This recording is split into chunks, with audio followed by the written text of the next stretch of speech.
herself at the moment. So basically, she's got the two youngsters have got to learn how to be elephants. But like all youngsters, they can't be good all the time. So if you see the two youngsters getting up to mischief, in other words, something that they shouldn't be doing, how do they get told off? It's usually a swift kick from one of the adults, or a push with a trunk. But I want you to have a look at those two youngsters, or if you can't see the youngsters and you've come with your child or your grandchild, have a look at them. Because in elephants, now why? Now in Southeast Asia, where you find these elephants, they're not restricted to India. Southeast Asia, the human population, the numbers are increasing. And what is happening, to put it quite simply, they're clearing forests to grow crops to feed the people and also to build homes. Now you might say, well, how does that impact on the elephants? It impacts on the Asian elephant because these are 10 hours a day foraging for food. But there's one food that they can't stand, chili. And if Mark was doing the talk, he would actually say it makes them sneeze. So that is something to think about, elephant sneezing. So how do we use it? Well, you have now, because this is you, the only way we can do all this work is by you coming to the zoo, because we get the money we get from you. So we spend some here at the zoo, but we spend a lot where you find the elephants in the wild. What we've done is produced a kind of booklet, which is in the native languages. And it's like a pick and mix. The villagers can pick which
What, darling?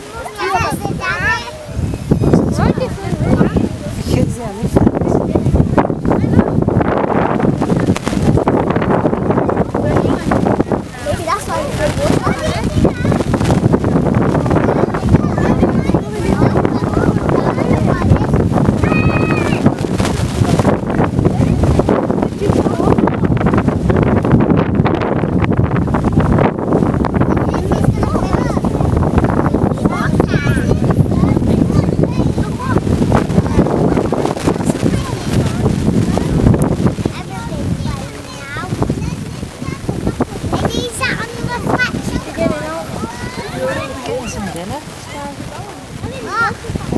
Some dinner off the wall.